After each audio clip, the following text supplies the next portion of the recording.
चंदगडच्या राजकीय क्षितिजावर नव्या ताऱ्याचा उदय.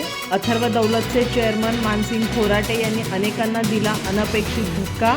पक्ष किंवा अपक्ष येत्या विधानसभेच्या रिंगणात उतरणार. स्थानिकांना रोजगार, शैक्षणिक, सांस्कृतिक, सामाजिक, पर्यटन विकास आणि आरोग्याच्या सुविधा उपलब्ध करून देण्यावर भर देऊन शाश्वत विकासाचे व्हिजन घेऊन मी पक्ष किंवा अपक्ष येत्या विधानसभेच्या रिंगणात उतरणार असल्याचं सांगत अथर्व दौलतचे चेअरमन मानसिंग खोराटे यांनी अनेकांना अनपेक्षित धक्का दिला. हलकर्णी कार्यस्थळावर आयोजित पत्रकार परिषदेत ते बोलत होते.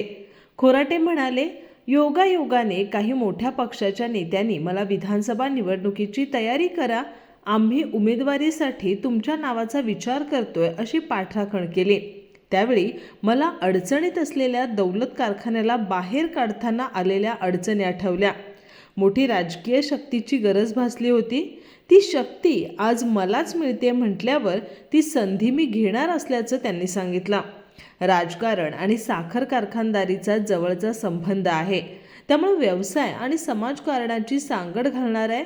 त्याचा फायदा दौलत कारखान्याला होणार असून पर्यायाने त्याच्याशी निगडीत घटकाला होणार आहे आणि त्याच्या जीवावर ही निवडणूक लढवणार असल्याचं त्यांनी सांगितलं.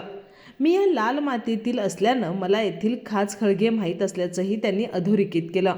यावेळी ॲडव्होकेट संतोष मळवीकर, रवी नाईक, मनसेचे जिल्हाप्रमुख नागेश चौगले, बापू शिरगावकर, सुनील नाडगोंडा, संदीप शिंदे, कुलदीप दळवी, सतीश निर्मळकर, सूर्यकांत नाईक, वैजनाथ उसणकर, बाळू पेडणेकर, भगवंत पाटील, रामलिंग पाटील यांच्यासह अनेक मान्यवर उपस्थित होते.